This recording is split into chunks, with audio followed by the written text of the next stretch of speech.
have a look on that topic also, but these are the important ones. So first is opposite word.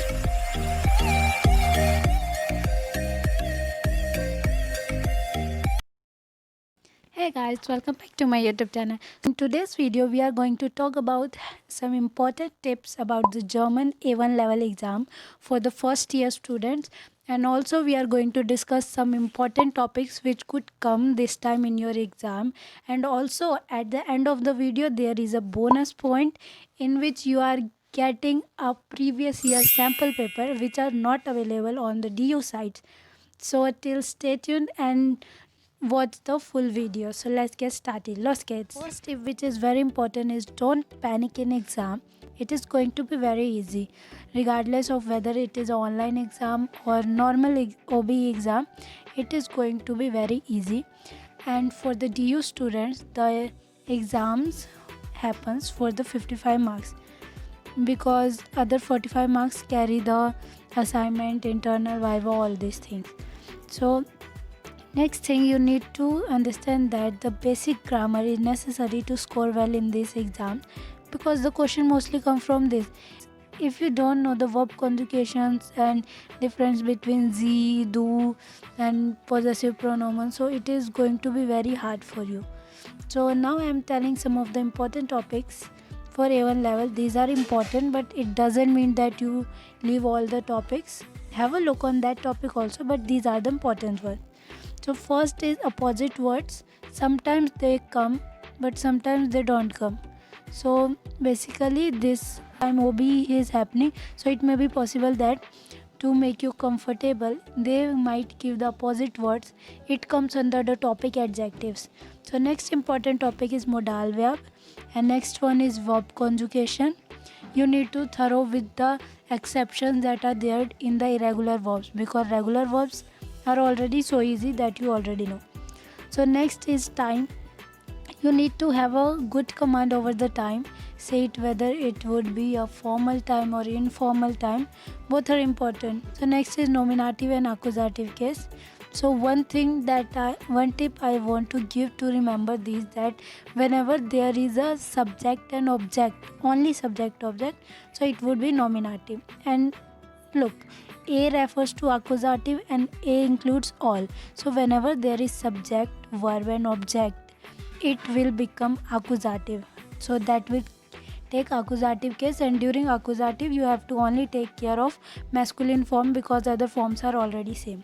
So next topic which is important is preposition, then possessive article, personal pronoun, special preposition, and sometimes they do ask question on the imperative form of do, er and sie, which is not mentioned here, but I think so this time it might not come. So just have a look on that topic also. Next, I'm gonna give you some tips about the writing section. So first of all, you don't have to take too much worry about giving the impression on the teacher or anything else.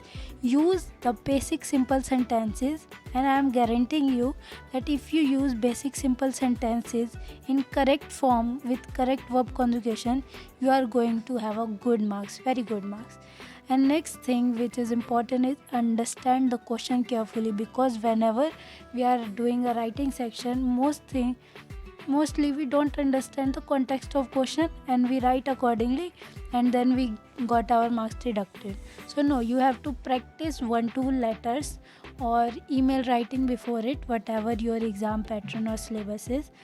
Then next point which is very important is, if you don't know how much you should write in the writing section, then only write 3/4 of the page. It is for the horizontal sheet. If it is vertical, then half page is enough. And also, if you want to avoid the chance of your marks cutting, then don't also do cutting. If it happens, then don't worry, but try to not do it, as it gives them this impression that the students know and confident enough to write about without cutting. So next tip is tips for attempting passage. So don't just match the words from passage if you don't understand it. Mostly what happens that in English we have habit of just matching the words and write whole sentence in the answer. But no, in the German exam, questions are not going to come like this. There would be true false from the passage. So if you do by matching the word, you might get wrong, because mostly in my case my guesses are almost wrong, because I just match the word, and if the word matches I just put a cross over the right one. Means in German exam we have to put cross instead of take. So that's my formula, and that is not applicable. So I am also suggesting you try to comprehend and derive the meaning from basic words, like in the question if there is any verb use or any question word use, try to find out meaning as much as possible from these words.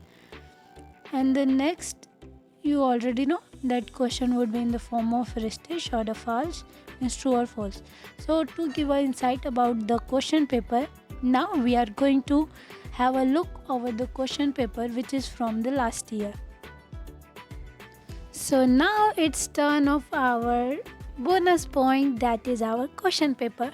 So let's have a look, and if you want PDF of this question paper, then join the Telegram channel. The link is given in the description box and you can get a PDF out of it.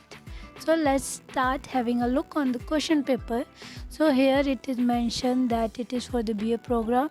So it is of DU, and here look that the maximum marks is 55 marks. So question paper would be of 55 only. And the first question here is fill in the modal verb. For this you need to have a good command over the verb conjugations, which is for the 5 marks. Going up to the next question, one thing I forgot to mention in that PDF, that you also have to do the jumble words. With second question, you have to basically rearrange these words to form a meaningful sentence. It is like jumble words that we do in the English. In the next question, we have to do verb conjugation of the modal verben, that I have said in the tips that you have to do modal verbs. And also in the next question is for personal pronoun, that you can also do easily if you have done the grammar topics. Next is possessive article, and then next sixth question is was ist richtig. In this, if you have a good command of the question words, then you can attempt it very easily. In the seventh question, it is ein eine. In question, it is common that you can get ein eine, kein keine, or nicht, that thing. And this is very easy if you know the article of the words. So now the eighth question is wo, one, when. We have to just form the question from these words. So basically, like first in the first one, computer cost is 250 euro. So in this question, basically they are asking about the cost. So which question word would suit? We feel. So it would be we feel cost is their computer, question mark, like this. In the ninth question, you have to fill the prepositions. And in the 10th question, trennbare Verben, which is also known as separable verbs or unseparable verbs. Basically, separable verbs might come. And in the 11th question, yes, this is about the writing section. So if you have exam, so do try to have a practice of this writing section after ending of this video, so that you can have a familiarity about what question could come in the exam. And also some topics that could come in the exam, like was magst du in your Freizeit, means what do you like to do in your free time. It is one of the, according to me, important topic, because in this time these topics are so popular. So now last question is, there is a paragraph, unseen passage, and you have to give answer richtig or false. That what I was saying about that. In this you don't have to go word by word, you have to understand the meaning and then attempt it. So this was all about this video, and all the best for your exam. If you're new to this channel, don't forget to subscribe. Till then, stay tuned. Bye. Cheers.